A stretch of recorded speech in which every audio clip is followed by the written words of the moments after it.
hardest questions a person might ever face in life is one that seems simple on the surface, but hides behind it a storm of anxiety, confusion, and pain. Who am I?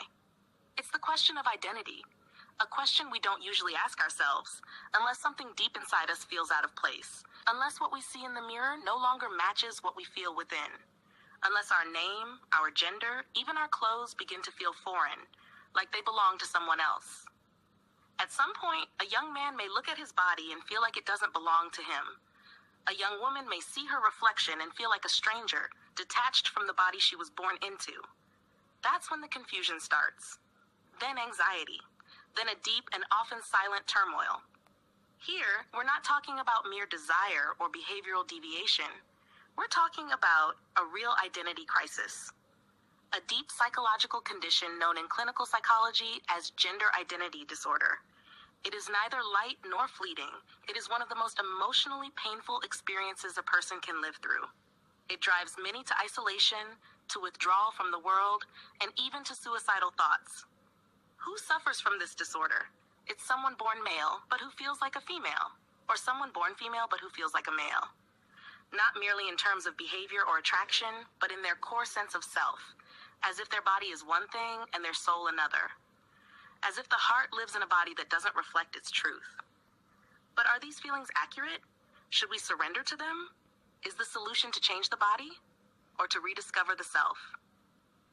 Before we answer, we must first listen.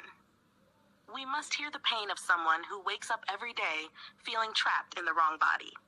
They are not seeking thrill or attention. They're searching for something far deeper, a sense of self.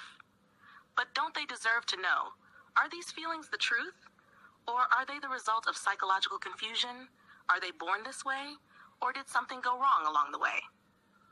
Let's go back to where it often starts, childhood. If we trace the early lives of most individuals struggling with gender identity disorder, we'll often find recurring patterns. A boy raised without a strong, healthy male role model. A girl who lacked nurturing from her mother. A household where gender roles were confused or ridiculed. A child who was bullied, molested, emotionally neglected, or raised in a chaotic or abusive environment. That's when the first seeds are planted. A boy finds himself more at ease around girls. He begins to talk like them, play like them, express emotion like them. Over time, he feels emotionally closer to them and begins to internalize that closeness.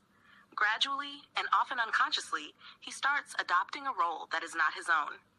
Similarly, a girl may grow up in a setting where being male is praised while femininity is belittled. She starts wishing she were a boy, envying their freedom, their strength, their space. She mimics her brothers, dresses like them, talks like them. And with time, she starts to feel a sense of belonging in the masculine identity. Not because it's her truth, but because it feels safer. These early experiences gradually evolve into an internal identity that contradicts their biological sex. And that's where the real suffering begins. Because the person is now torn between two worlds. A world that tells them you are male or you are female. And a mind that screams, no, I'm not. This inner war breeds anxiety, depression, nightmares, withdrawal, and deep psychological distress. They search for answers. They read articles. They follow stories of others who transitioned. They hear slogans like, be who you feel, your body doesn't define you, live your truth. And slowly they begin to believe that the only solution is to change their body, to undergo painful, invasive surgeries, to take powerful hormone treatments, to change their appearance, voice, and anatomy, to try and create on the outside what they feel on the inside. But let's look deeper. How many people thought this was the answer, only to say years later, I still don't feel like myself. I changed my body, but the emptiness didn't go away. I buried my old self, but never truly found a new one. I feel lost. I feel deceived. Some even return to their original identity after long years of confusion and regret, saying in broken voices, I was searching for myself, and in the process, I lost it. So we must ask, does identity come from surgery? Is truth defined by feelings? Does discomfort with our body mean our body is wrong? Or is it the ideas that entered our minds that need to be questioned? Gender identity disorder is not a final sentence. It's a cry for help.